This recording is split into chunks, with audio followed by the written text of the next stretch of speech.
it's Caitlin from C-SPAN. Did you know that C-SPAN has been serving the American people for 45 years? Since our founding in 1979, C-SPAN has been documenting history with a unique approach, unfiltered, without commentary, and entirely independent from government funding. C-SPAN is funded by fees from our cable and satellite distribution partners. And now, with fewer people subscribing to cable and satellite, we're asking you to help support our next 45. Your contribution helps to ensure that we can continue to provide unfiltered, complete coverage of government proceedings on TV, online, on radio, and our mobile app, as well as context through newsletters, social media, and podcasts. Join us in preserving this legacy of access to the democratic process. Make your tax-deductible donation today at cspan.org/donate. Thank you.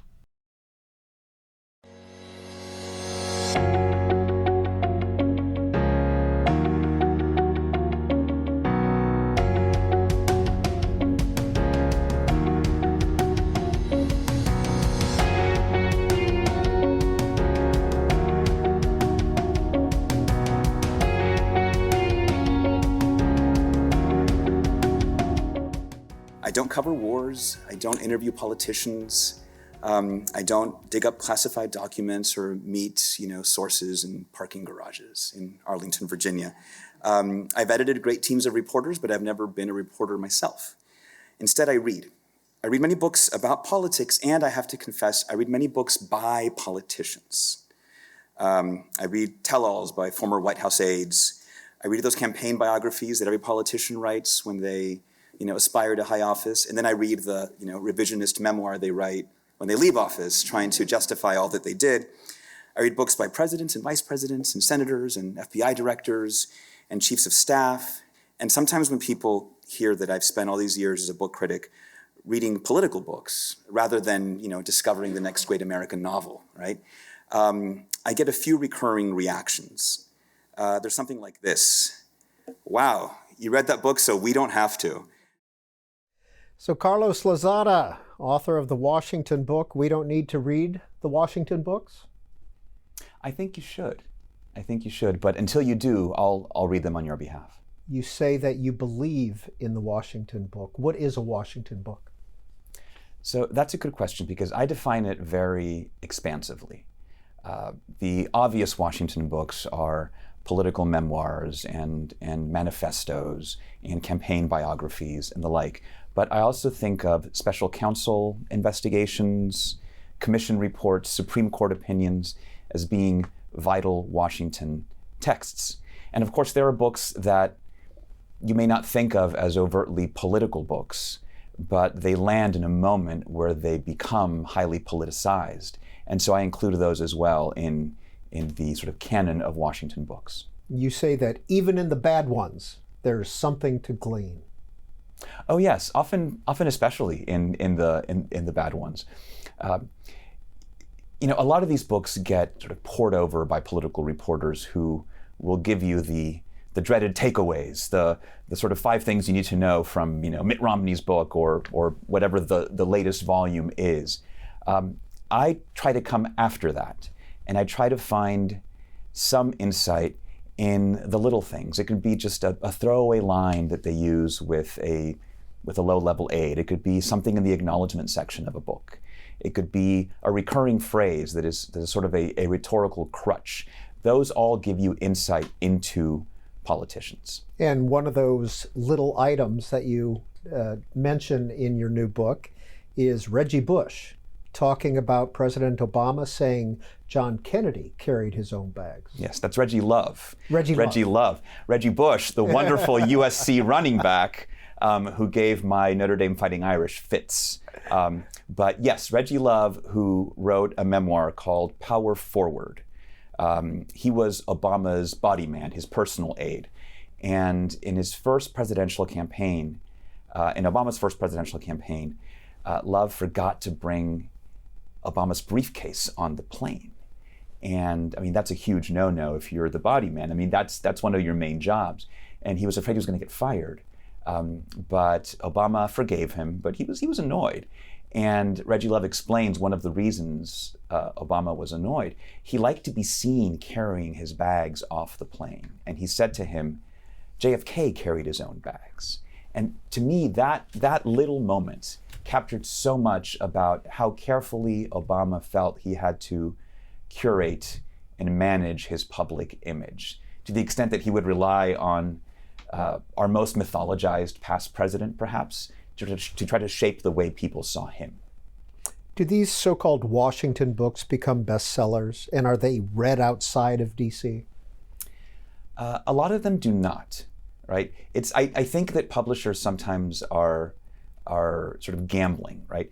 There's, say, every election season, there's a bunch of candidates, and one of them will become the nominee, right, of one party or of the other. So they all have campaign books, right? Most of them come and go, but the one by the eventual winner might become a big deal, might become something that people really focus on to try to understand that person better. And so I think that those do become read.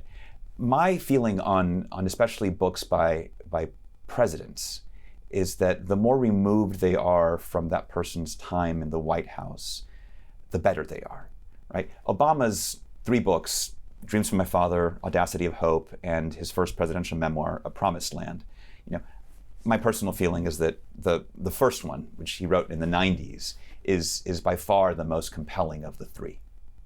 Yeah, and in fact, you note that President Obama could have made a living as a writer based on Dreams from My Father. He's a good writer. I mean, biographers have come later on and looked at that book and found that, he compressed a lot of characters. He wasn't exactly faithful to all the facts. But it's a memorable book. Among books by presidents, I would say it's one of my 3 favorites. Chris Matthews coined a phrase, the Washington Read. What does that mean? So he is the first time I heard someone use it. I don't know if he coined it, but he referred to the Washington Read as the way that even Washingtonians read these political books. And that is, they don't often just sit down and read them from beginning to end. They may read one chapter, right? They may ask around and find out, what's the key chapter to read here? They may skim it. They may read the first and last chapter. If they're real Washington power brokers, they won't read it at all. They'll look for their names in the index, see how they're treated, and depending on that, decide if they liked the book or not. Well, one Washington book did not have an index. Mark Leibovich's This Town. Yes, and he did that very much on purpose to avoid the Washington Read. He wanted people to have to read the book to find out if they were in there. I reviewed that book for the Washington Post at the time. I wasn't yet the Post's nonfiction critic. I was just an editor there, but I really wanted to read it, so I reviewed it for the Post, and I had our interns construct a quick and dirty index of the book, which we published along with my review. Is that almost an ultimate Washington insider book? It's a Washington insider book written by a certain kind of Washington insider, right? Leibovich is a very good insider Washington journalist, but he's not someone who's held high office. He's not someone who has worked in the White House, right? So, those are different kind of insiders. There's pockets of insiderness in Washington, and that's one of the ultimate versions of the journalist as insider. What was the reaction to that book here in this town? Because he name checks a lot of people. Andrea Mitchell, Tammy Haddad, Mike Allen, Chris Dodd, Trent Lott. Mm-hmm. So this was about 11 years ago, and chronologically speaking, it's the earliest book. My essay on that book is the earliest one that appears in this book, in the Washington book. What was interesting about that book is that there was almost as much sort of pre-reaction as there was reaction. People knew it was in the works, and people were talking about it. Leibovich had published a profile of Mike Allen, who was then the lead writer of the Politico Playbook morning newsletter, which was a huge deal at the time. It's still a sort of a robust franchise. He had published a profile of Mike Allen in the New York Times Magazine, which I think became the basis, the origin story of then publishing This Town. What I hear, I don't really know these people. What I hear about the characters in this book is that there's some who still won't talk to Mark. Well, here is Mark Leibovich talking about this town. This book is essentially, it's an exercise in me as a Washington insider, and I am attached to a major news organization. I'm invited to these parties. I'm invited to these press conferences. I know these people. They know me. They call me back. They still call me back. And people were wondering, what is this guy doing? Is he actually going to be a traitor to his class? The class being an insider, someone who, is benefiting from this world, someone who is actually has access to this world. And yet, why is he going to sort of speak out of school like this? Now, is Mark Leibovich an acquaintance of yours? He has become one. When I reviewed his book, I had never met him, even though we had overlapped at the Washington Post briefly. But we worked in different sections. It was a large newsroom, so I never knew him. If I had known him, I would not have. If I had felt friendly toward him, I couldn't have reviewed this town. But over the years, we've run into each other in different places, and come to know each other, not in a have dinner together kind of thing, but we run into each other at book events or at book parties or festivals, that sort of thing. And he was gracious enough to be in conversation with me about this book at a recent event at Politics and Prose, Washington's sort of, terrific independent bookstore. His tour of Washington feeds the worst suspicions about this town, you write. Yes, that's. I still stick by that. I think that when people read this town, and this is part of what makes it a good book and an effective book, they see very little, a lot of self-serving actions and not a lot of public service in the sort of daily conduct of the nation's business. And I think that's part of what he was trying to do. He's the consummate observer, but the few moments in that book where you can tell he's pissed off is when people who promised that they would never sell out, that they would never try to quote monetize their government experience, become lobbyists. And you can tell he's annoyed by it, even if he never really imagined they would do otherwise. Now, Carlos Lozada, you've mentioned the Washington Post a couple of times, but you've moved on. Yes, I spent 17 years at the Post, and about a year and a half ago, I left the Post to become an opinion columnist at the New York Times. I still do very much the same kind of work as I did when I was a book critic at the Post. I mainly try to understand national politics and national debates through various books and texts. Well, one of your old colleagues at the Washington Post, Bob Woodward, what's his importance when it comes to the Washington book? He's one of the definitions of the Washington book in a different way from Leibovich. I think Bob Woodward likes to focus on the presidency, on the White House, on sort of those corridors of power. The contrast to someone like Mark Leibovich is that Leibovich focuses on some of the same people, but looking at the way they socialize, the way they network and connect, and looks at kind of lower level, perhaps staffers as well. If you want to understand the American presidency or get almost a blow-by-blow transcript of the American presidency, you can read Woodward's 20-something books, starting with All the President's Men in the Final Days, about the Nixon presidency, through his books on the Trump presidency. Yeah, we haven't seen one yet on the Biden presidency from him. As soon as there is one, I will read it. Well, here's a little bit of Bob Woodward talking about writing. I have a more modern chair now, but at that desk, which is an old door turned over, I think I've written 9 books.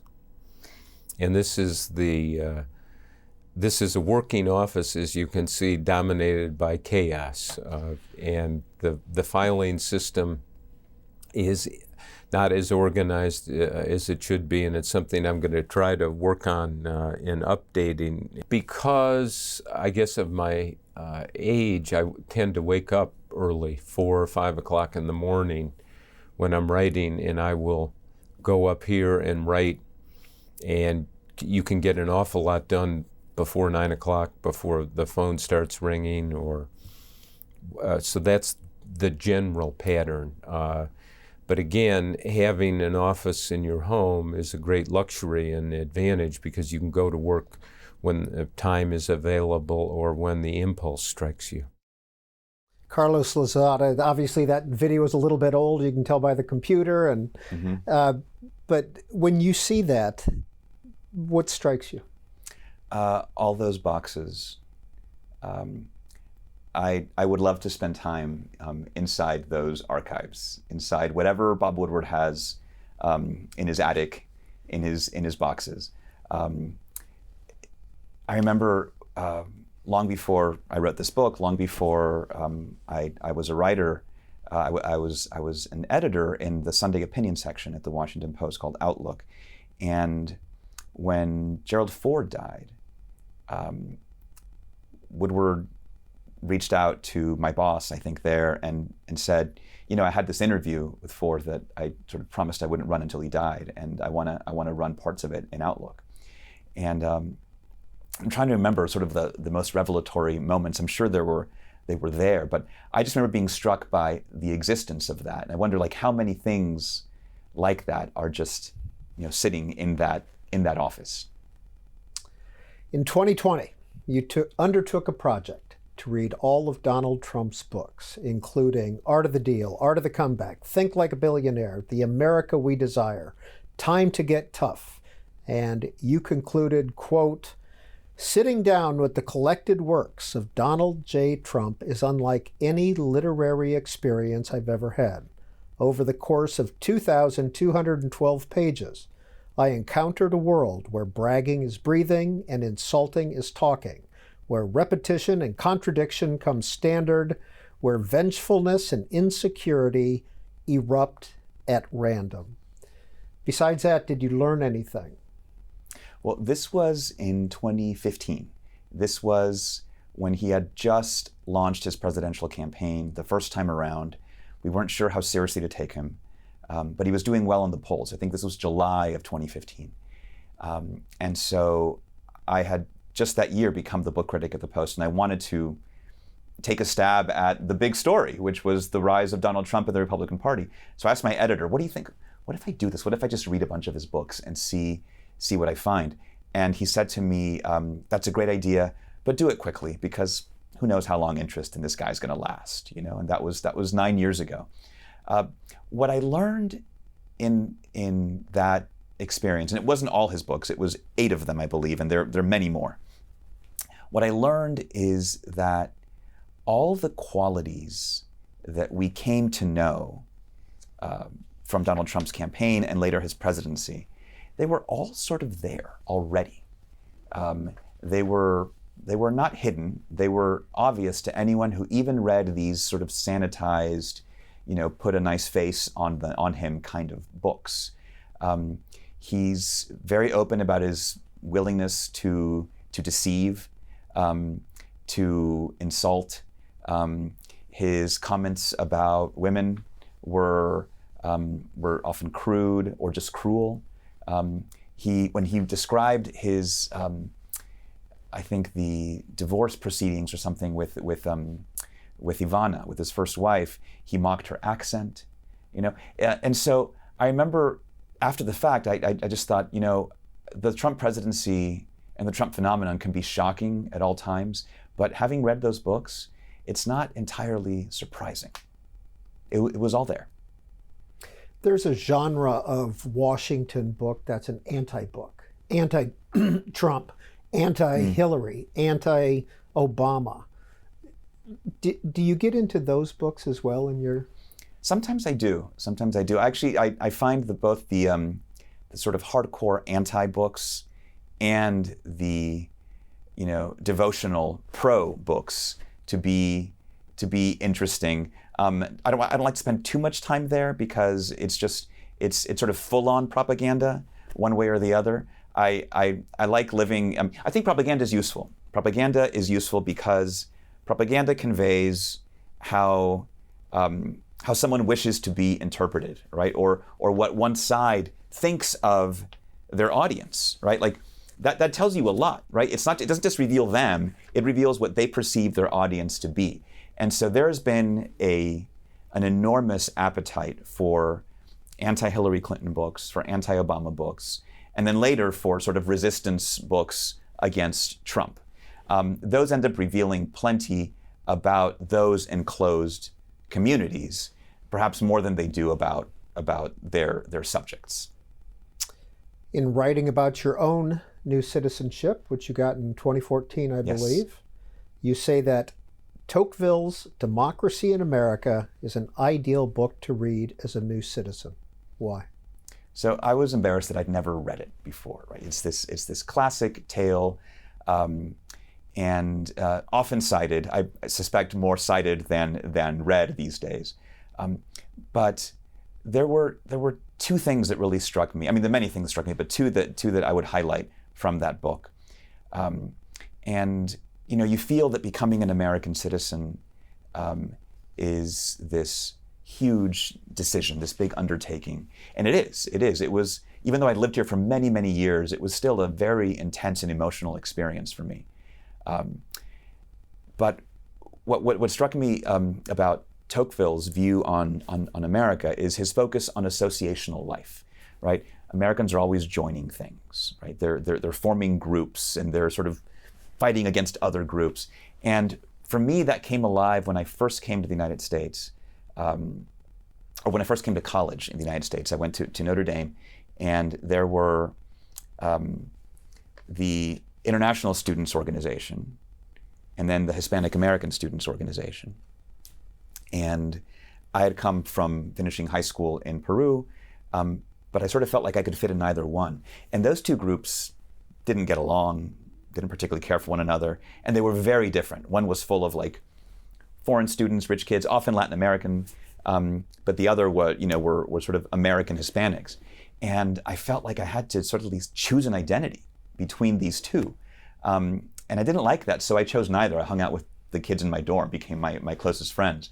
But Tocqueville talks about that urge to join, right? That the moment you become part of the whole, the individual parts start claiming you.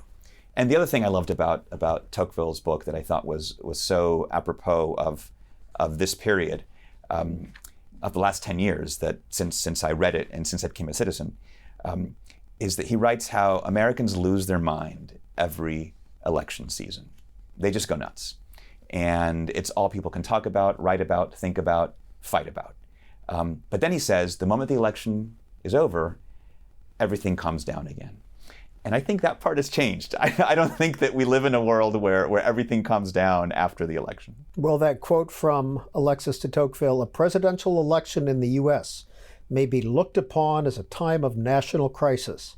Long before the date arrives, the election becomes everyone's major, not to say sole, preoccupation. The election becomes the daily grist of the public papers, the subject of private conversations, the aim of all activity. And that was written in 1835. He knew what he was talking about. You also quote Tocqueville as saying that Americans are irritably patriotic. Is that you or is that Tocqueville saying that? Well, that was me channeling what he was saying. He very much, and I think if I remember correctly, I used that to think about the sort of chant you always hear whenever there's nothing left to chant. It's just USA, USA, which kind of overpowers everything. And I don't know that chant was recognizable then, but I think he would have known the type. And yet in a sense, like I don't intend to mock patriotism. I think I feel very much like a patriot of this my adopted country. Yet I think that there's a sense in which patriotism itself has become politicized, like feeling that someone is I think there's different parts of our politics that feel it's sort of not cool to be overtly patriotic or believe that it's a partisan emblem to sort of display ostentatious patriotism.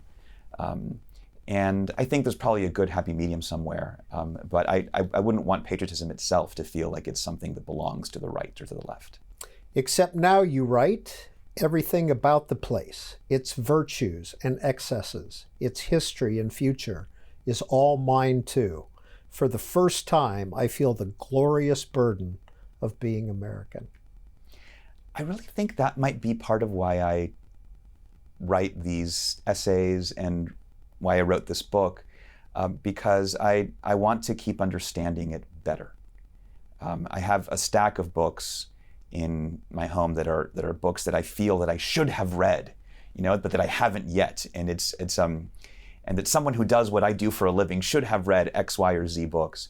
And overwhelmingly, it's an effort to try to understand this place better. Before I became a citizen, I felt that I could, even though I lived here so long, whenever things got too weird, I could kind of just say estos gringos locos, it wasn't my problem. And now it is. And I think that's great. Can you name one of those books that's sitting on the shelf unread?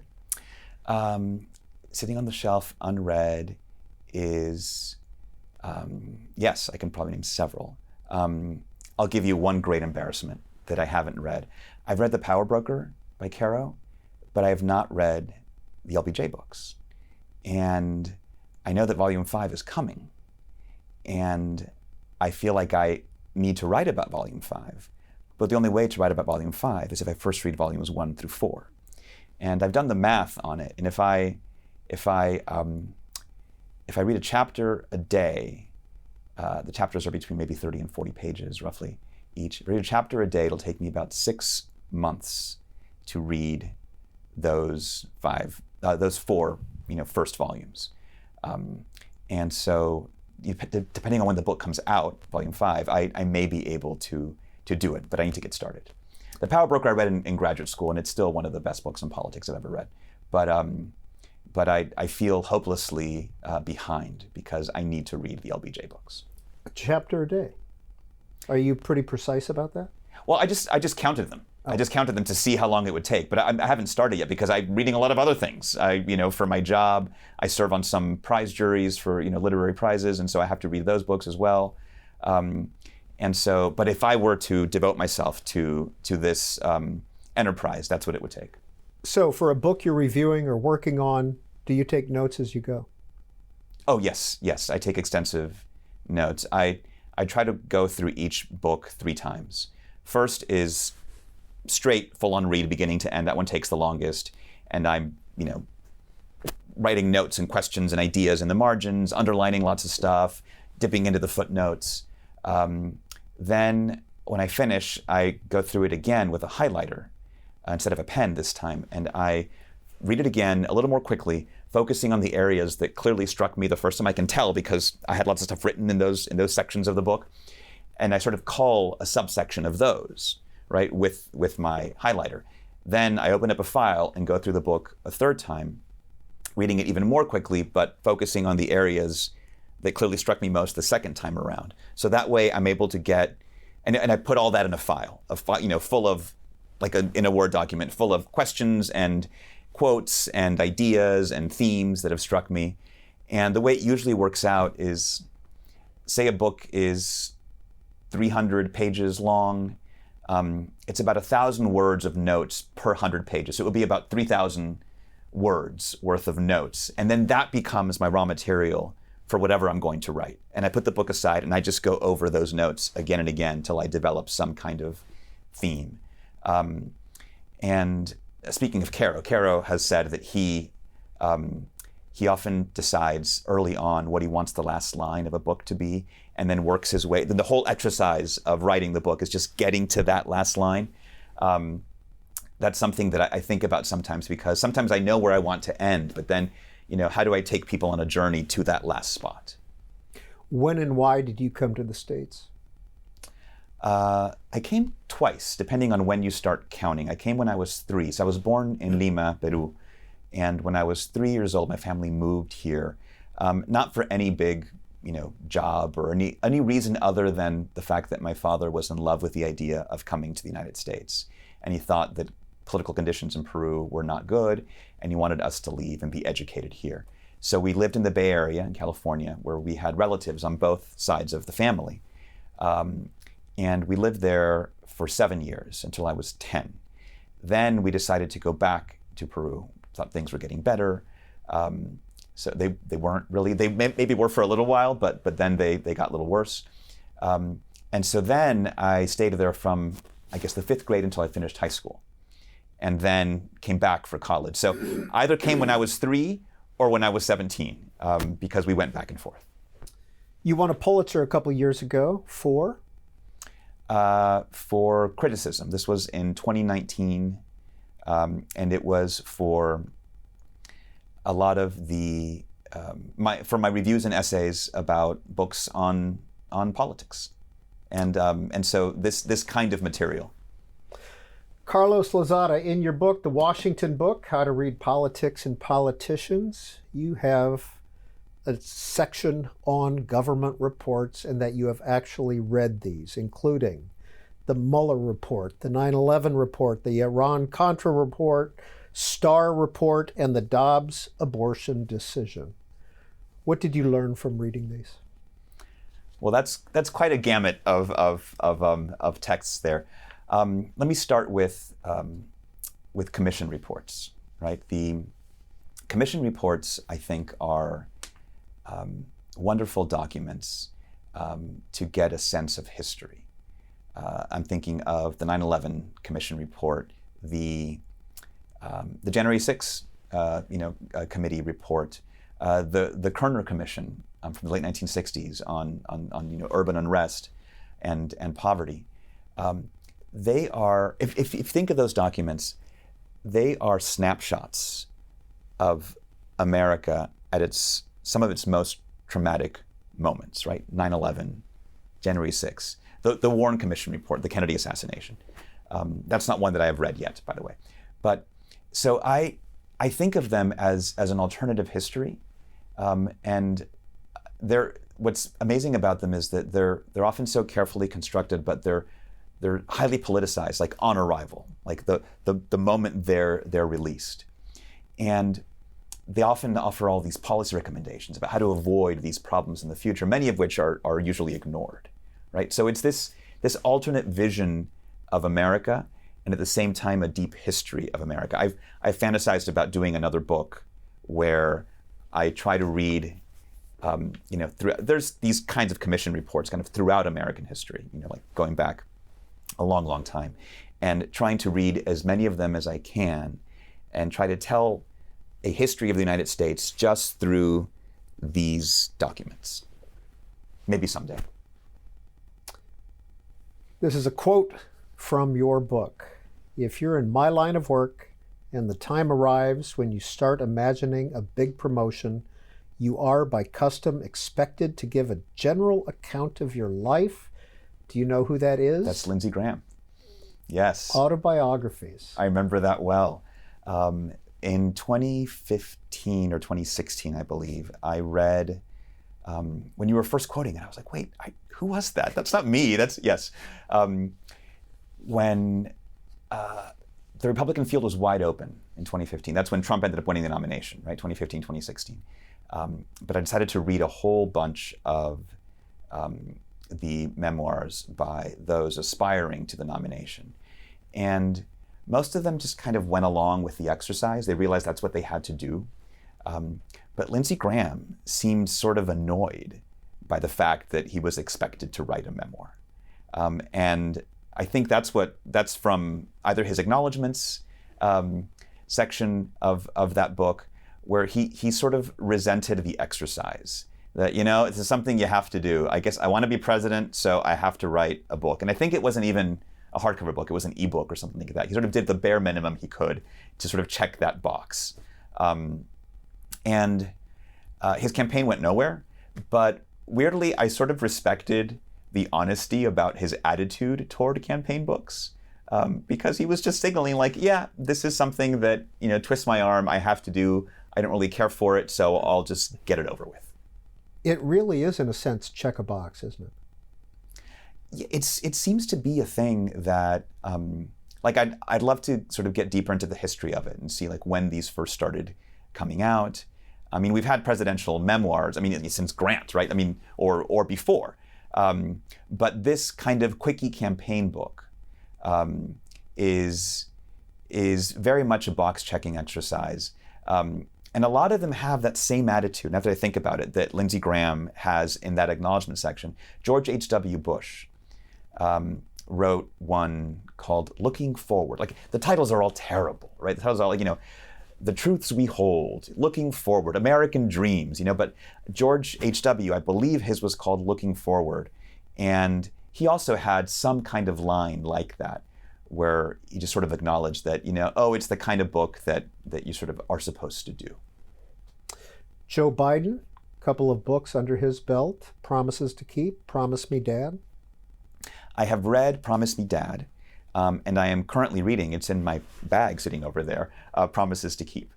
And, you know, what I like about those kinds of books is that, you know, Promises to Keep, I believe, came out in 2007, Promise Me Dad in 2017.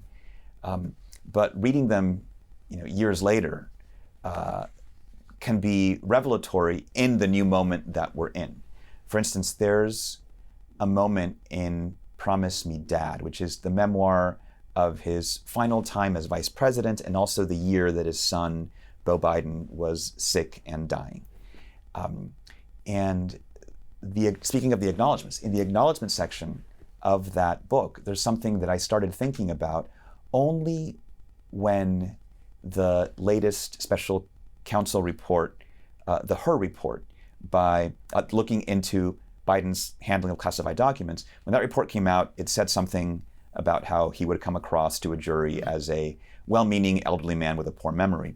And one big thing in that book was about, in that report, was how he had supposedly not remembered the precise year that his son Beau died.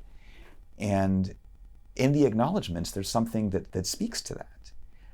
The first paragraph of the acknowledgement section in Joe Biden's Promise Me Dad says, you know, this was a very hard year or a hard time period for me to look back upon. And as such, some of my memories of this period are foggy. And I relied on many people to help me reconstruct the chronologies and get details right.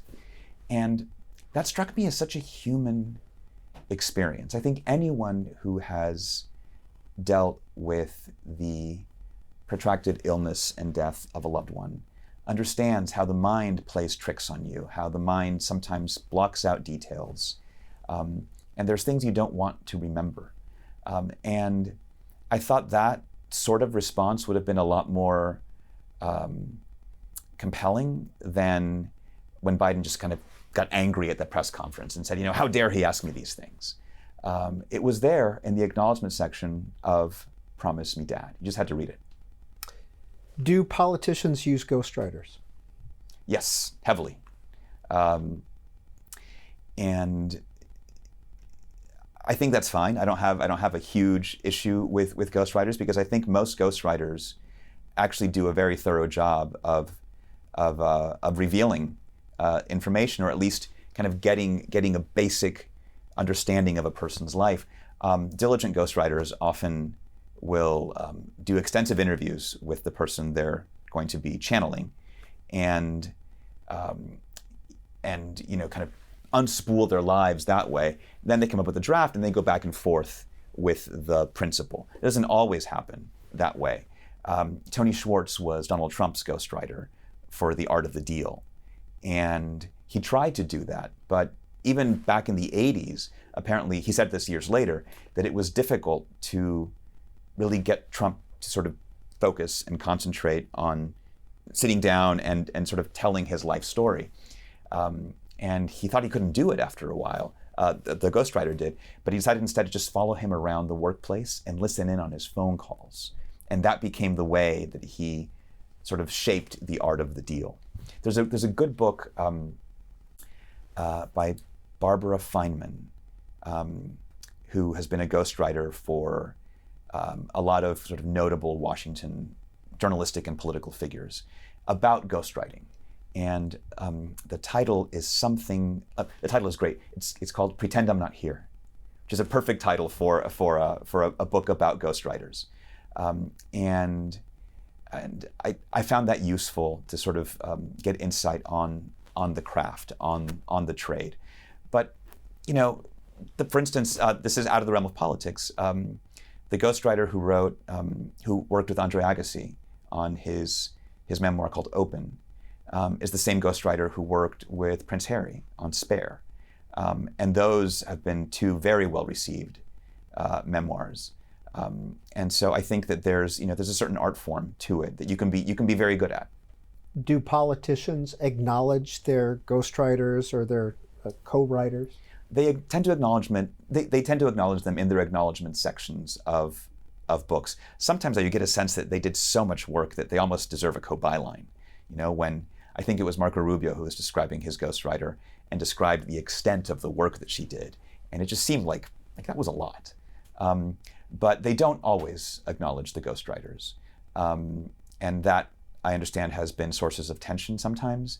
But also sometimes ghostwriters don't want to be acknowledged, or researchers don't want to be acknowledged. It's enough that sort of people in the business know who it is, rather than having their name on the cover or acknowledged in some other way. We're going to show some First Ladies books. Jill Biden, Where the Light Enters, Laura Bush, Spoken from the Heart, Michelle Obama, Becoming. Are these revelatory? I have not read a lot of First Lady books. I have read, of those, I've read Michelle Obama's Becoming.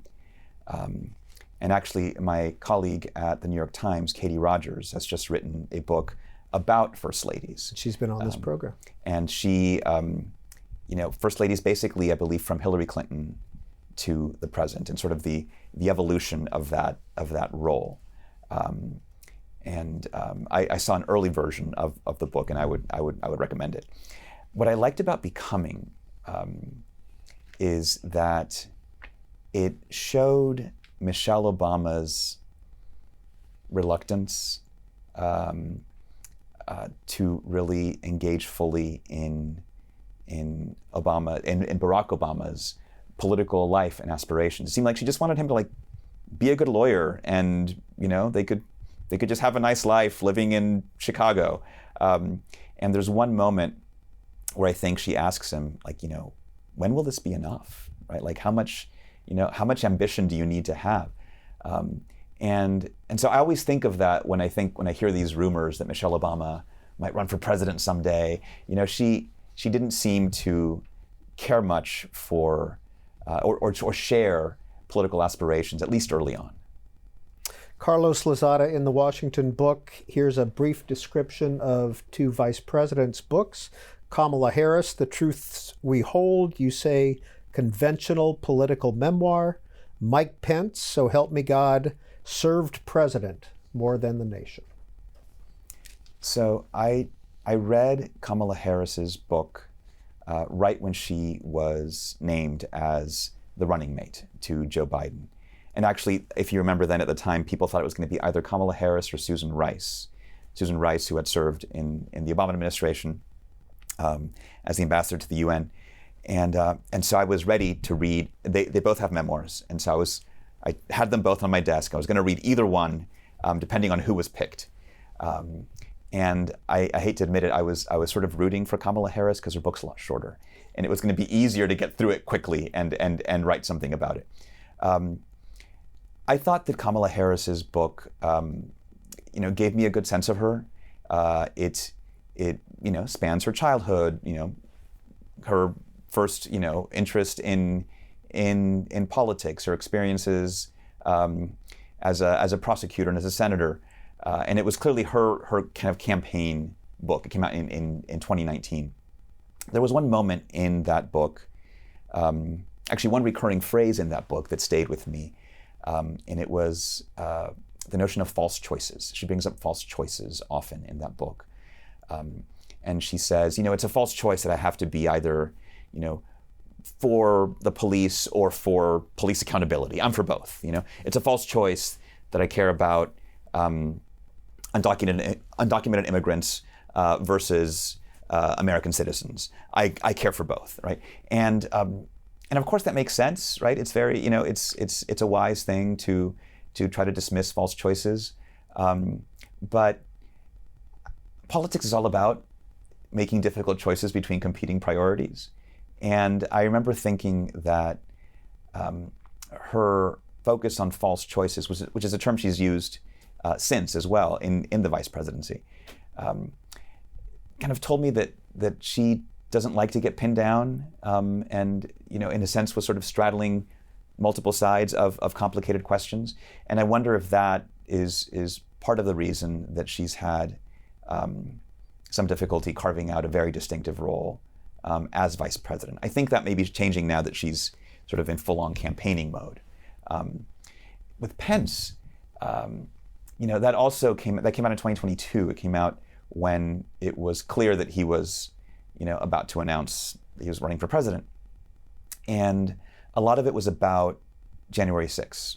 And I think he was trying to a little bit distinguish himself from the president, separate himself from the president, and how he had, held the line and not decertified the results of the 2020 election. But there's again his recurring phrases. He often says he would often respond to anything Trump said to him when he gave him some task. Do this, go on this trip, do whatever. He would say, "I'm here to serve," and that here to serve. I started wondering, who's he exactly here to serve? Is he here to serve the president, or here to serve the country that elected him? And he gave me his answer, at least for me, to that question when he is looking back on the events of January 6th, and he quotes President Trump's video message where he is finally telling the rioters to go home, to leave. Right? And he quotes it extensively in the book, but he skips a part. Right? He says that Trump says, I know your pain, I know you're hurt, but you have to go home, we have to have peace. But there's an ellipsis there between those two sentences. And I went to the video to see what he had skipped. And he skips the part where Trump reiterates the lie of the 2020 election, saying, this was stolen from us, everyone knows it, right? So it was amazing to me that even on that, when he's looking back on that day when people were calling for Pence's hanging, when the president was not helping him, he was still covering for Trump. And that, to me, captured so much of the Pence vice presidency. In that ellipsis, I see the Pence vice presidency. From your book, The Washington Book, quote, "The first person Marco Rubio thanks by name in the acknowledgments of his new book, American Dreams, is kind of a big deal. I thank my Lord Jesus Christ, whose willingness to suffer and die for my sins will allow me to enjoy eternal life," the senator from Florida writes. "The second person Rubio thanks, my very wise lawyer, Bob Barnett. Even with the Almighty on your side, it's smart to keep a Washington power broker on retainer." I love that Rubio wrote that in his acknowledgments, because it captures in just a few sentences the sort of inside-outside game that politicians play, right? Beating your chest about your faith in one sentence, thanking your power Washington lawyer in the next. I joke that it's like, Pascal's wager, right? Sort of like, whether you're going to believe in God or not. It kind of makes sense to believe in God just in case there is a God, right? I think this is sort of the Washington version of Pascal's wager. Believe in the Almighty, put your faith in the Almighty, but just in case, have a good lawyer. And Barnett's a character that recurs in sort of stories of Washington, in part because so many he's a lawyer for prominent political and journalistic figures, among the many things that he does. I don't know this world particularly well myself, but I imagine that many of the people whose books I cover in the Washington book work with him and must thank him for their lucrative contracts. And in fact, he's worked with the Obamas, the Clintons, the Bushes, Bob Woodward, Alan Greenspan, Dick Cheney. Here's Robert Barnett talking about his work. I have clients I'm I'm proud to say and pleased to say all over the political spectrum. I mean, on This the is right. a political town. How do you do that? Well, I'll tell you, I have, I have Robert Bork, and I have William Bennett, and I have Lynn Cheney, and I have George Will, and on the other hand, I have the Clintons, and I had Kitty Dukakis and Geraldine Ferraro, and people on the Democratic side. I like to think that they come to me not because of my politics or in spite of my politics, but because they think I can do the job for them, and I hope they all go away saying that I have. When you go to a doctor, you don't generally check to see who they voted for, and I found in 30 years of practicing law in Washington, not just in this context, but in my other areas of practice, that people generally want someone who will do the job for them. He's not shy about his success. I guess not. I have. That's the first time I've laid eyes on Bob Barnett. It's funny looking at that bookshelf where he's kind of looking at all the books by his clients. It sort of reminded me of Bob Gottlieb, who is the editor who just passed away, and who's he's sort of best known, or perhaps well known, for being Robert Caro's editor from The Power Broker on. But he's edited, incredible chunks of American literature in the last half century or more, including Toni Morrison and others. And so that shows you, like, thinking about Mr. Barnett's bookshelf and thinking about Gottlieb's body of work, it shows you all the parts that have to come together to create these kinds of books. The lawyers who help negotiate contracts, the editors who put them together. It's a whole infrastructure. Before we leave the acknowledgments, Mr. Lozada, who do you acknowledge in your book? Editors.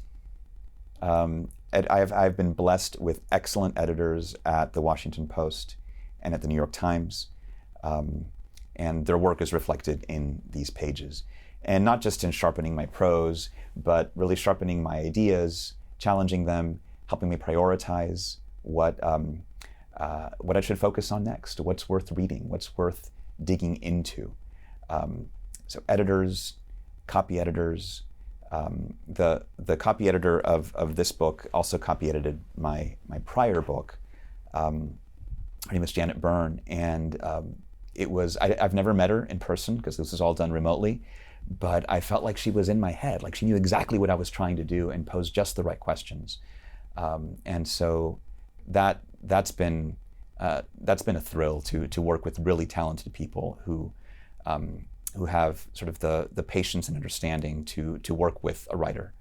Other than that, just the many friends and colleagues who support every book, and my family. My father was a very serious reader. Both my mother and father were very serious readers. My dad would just give me a lot of books. I was like way too young to read or understand, and that sparked a sort of lifelong interest for me and for my sisters as well. Now, the version I have, which is a pre-publication version, the dedication was "For Kathleen," just two simple words. Is that the finished copy as well? Yes, it is. Kathleen is my wife. She is often my first editor, the person with whom I'm discussing the ideas that are rattling around in my head before I write a word. And she also gave the book its title, this book. She, in a speech, I referred to the Washington book, and she said, that's the title of the collection. And she was right. And my prior book was dedicated to our three children. A couple of novels that you bring up as Washington books I want to mention. Sinclair Lewis, It Can't Happen Here from 1935. Philip Roth, The Plot Against America, 2004. Why are these Washington books? Right, this is a good example of books that are very much not in the same genre as the memoirs and the manifestos and the rest, but that become fodder for Washington discussions. When Donald Trump became the nominee in 2016, there was a lot of sort of talk and concern about the rhetoric he would use, the kind of authoritarian rhetoric that he would deploy. And people began to refer to It Can't Happen Here by Sinclair Lewis and The Plot Against America by Philip Roth as reference points. Those are two novels about homegrown American authoritarian rule. And so I hadn't read them. So I decided to read them and see, how they felt to read in this moment. And there were some things that were a little surprising. You had the sort of chattering class of people who felt like, oh, you can't take these people seriously. This is just kind of the stuff they say for the masses, but it's no big deal. Often the authoritarian leaders had famous memoirs that they wanted everyone to read, kind of like Art of the Deal. I think one was called 0 Hour by the anti-hero of Sinclair Lewis's book. You started seeing just ways in which they treated the press, ways in which their supporters felt sort of strengthened and animated by the kind of class warfare that these leaders embodied. And so it was interesting to me that so much of the atmospherics of the early Trump campaign seemed not dissimilar from the stories that Roth and Lewis told. As a Washington insider, one of the things you have to do with your book is go to Politics in Prose, don't you? And do a book presentation here in DC? That was a thrill. I love Politics in Prose. By the way, I don't think of myself as a Washington insider. Inside what? Like I inside these books. That's basically it. But yes, I didn't get to do that in 2020 when my first book came out because of COVID. We had a remote, session, and this time it was a real thrill to go there. It's a store that I love, and I take my kids there all the time. So they were all there. Kathleen, my wife, and our 3 kids were there to sort of celebrate together. Carlos Lozada, let's go back to where we started, which is why should people read so-called Washington books? I think they reveal a lot about not just the politicians who write them or the committees who, put them together. They reveal a lot about our politics. Right now, there is so much concern about the direction of American political life.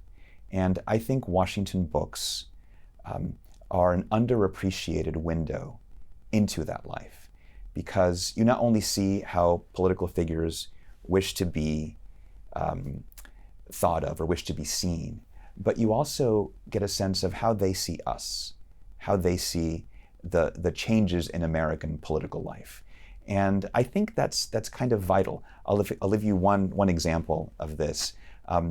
When I was thinking about the scandals and debates of the Trump era, I went back and I read books about Watergate, Iran-Contra, and the Clinton-Lewinsky scandal. And one thing that struck me in those 3 books is that the sense of honesty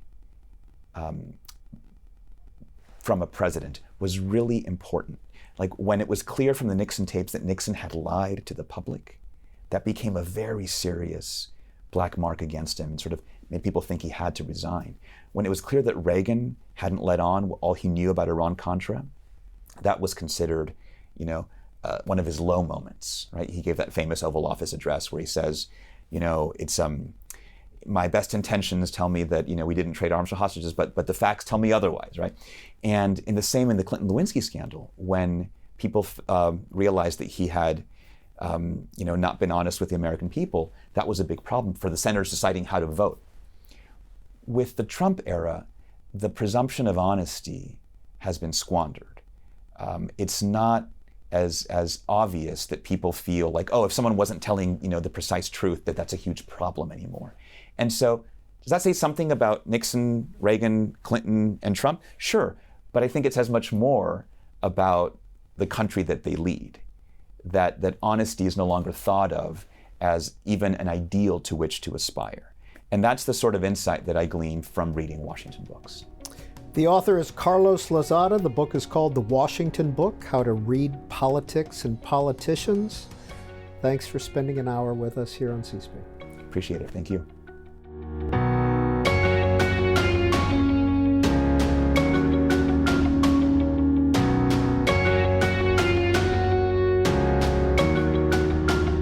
All Q&A programs are available on our website or as a podcast on our C-SPAN Now app.